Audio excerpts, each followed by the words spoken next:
In the heart of America, a battle is raging. Here we go. And if we find ourselves on the losing side, the results could be catastrophic. I'm Jeremy Wade. For 35 years, I've travelled the world's seas and rivers, tracking down monsters and solving mysteries. That is a big fish. But I still have questions, and I'm still searching for answers.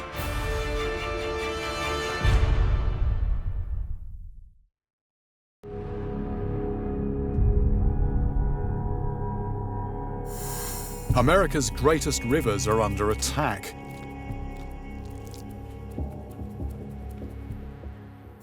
Every year, $60 million are spent fighting an alien invasion. I've come to meet veteran fisherman Captain Ron Brown. He's going to take me into the eye of the storm. Boats and nets are a familiar sight for me, but this is no ordinary fishing trip. Don't jump 10 feet in the air. Maybe they're laughing at us, you know. They want to say bye-bye or whatever. Yeah, okay. Captain Ron and his team are bounty hunters. An Asian carp are their quarry. Within minutes, we make contact with the enemy. Fish jump in there. Oh, there you go. There's some over there. Yeah, loads. Over there. So it doesn't take long to find the fish then, does it? Here? This isn't the first time I've encountered an alien species overrunning America. Yeah, that is a fish on. Almost a decade ago, I was in Florida, investigating reports of a renegade river monster. I discovered that fast-breeding bullseye snakeheads were multiplying and making a meal of the Sunshine State's native fish. Originally from East Asia and imported as food fish, snakeheads command a high price in the Asian catering trade. But it seems someone took a shortcut, and instead of buying from the store, decided to stock a local lake with a self-replenishing supply of live fish. We believe they were intentionally released with the idea that they could, that an entrepreneur, a businessman, was going to go catch them and sell them into this trade. And not somebody keeping one in a tank and it's just too big, or they get bored with them and in the water. No, so somebody intentionally put them out there so they could go harvest them later. Under current Florida law, even owning a live snakehead can lead to jail time. Bullseye snakeheads were released deliberately, but they are at least restricted to Florida's warm waters. Asian carp, on the other hand, were accidental escapees, but they have no such limit, spreading fast and far in every direction ever since they got into the Mississippi River system.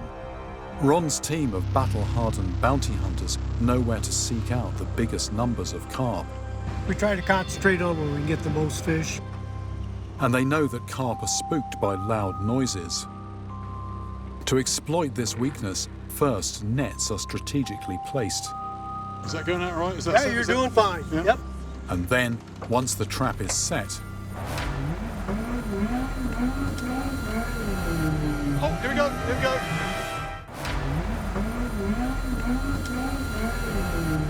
Yeah, oh, here we go, here we go.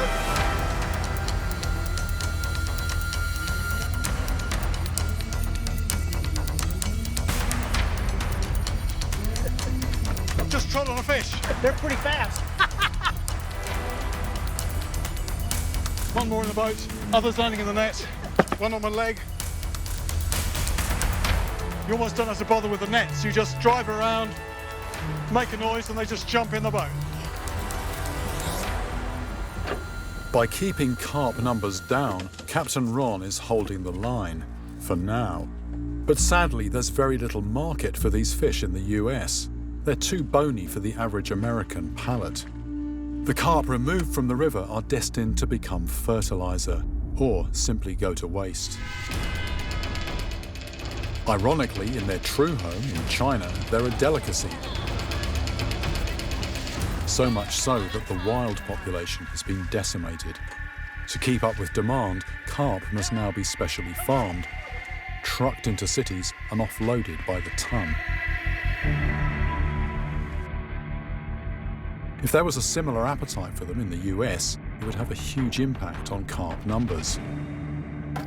The trouble is the bones. Yeah. Immediately, I'm seeing a bone. There you go. So pull it out, and you see that? Hundreds of those bones back to back to back to back. Luckily, Chef Philippe is a problem solver. After years of research, he's figured out an ingenious way to process this bony fish into a bite-sized snack. His methods are a closely guarded secret, but if sales of his fish cakes take off, this could be a weapon to turn the tide in the fight against the invaders. That's really nice. I like that. That's nice. I'm impressed by the lack of bones. I don't want to ask the secret, but you have successfully cracked that problem. We're turning the negative to positive in a very, very big way. It's a win-win situation. You eat the problem away. We believe that this is the only way we have to be able to save our ecosystem, our fisheries. We got something here that I think will be very successful. Yeah.